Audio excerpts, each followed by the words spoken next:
Chapter 17. We were up the next morning with every faculty alert, with interest and wonder for what that day would reveal. We had begun to look upon each day as a revelation of unfoldment in itself, and felt that we were but beginning to realize the deep meaning of the things we were experiencing. While at breakfast that morning, we were told that we would go to a village higher up in the mountains, and from that place we would visit the temple that was located on one of the mountains that I had seen while standing on the roof of the temple already described. We were told we would only be able to use our horse for 15 miles of the journey, and that 2 of the villagers would go with us that far and would take the horses to another village farther on and take care of them until we arrived.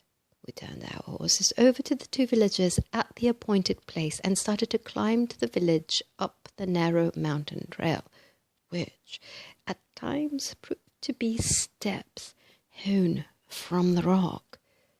We camped that night at a lodge located on the crest of a point about midway between the place where we had left the horses and the village of our destination.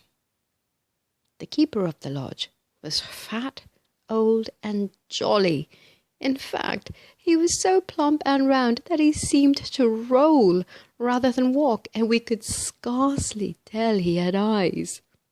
As soon as he recognized Emil, he began asking for healing, saying, as we were told afterward, that if he did not get help, he would surely die. We were told that he and his forefathers had kept this lodge and served the public for hundreds of years, and that he had been in charge for about 70 years. About the time he took over the lodge, he was healed of what was called an inherited disease and supposed to be incurable. He had become a very active worker for about 2 years, and gradually had lost interest and begun to depend upon others to help him out of his difficulties. This had gone on for about 20 years, and he had seemed to prosper, seeming to enjoy the best of health, when suddenly he dropped back into his old ways, from which he would not make the necessary effort to arouse himself from his lethargy. We found that his case was only a fair example of thousands of others. These people live simply and easily, and anything that requires an effort becomes a burden to them very quickly.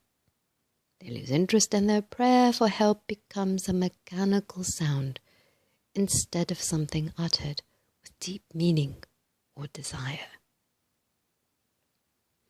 We were up and on our way early the next morning, and 4 o'clock in the afternoon found us at the village, with the temple of our destination perched on a rocky pinnacle almost overhead.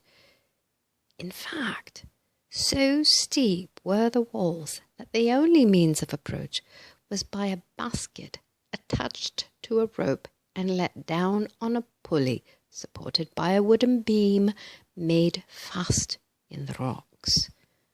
One end of the rope was attached to a windlass, and the other was passed over the pulley and fastened to the basket being let down and pulled up in this manner. The windlass was located in a little room hewn from the solid rock of the ledge that jutted out so that it overhung the rocky walls below. The wooden derrick to which the pulley was attached swung out so that the rope and basket just cleared the ledge, making it possible to haul the load up from below until it cleared.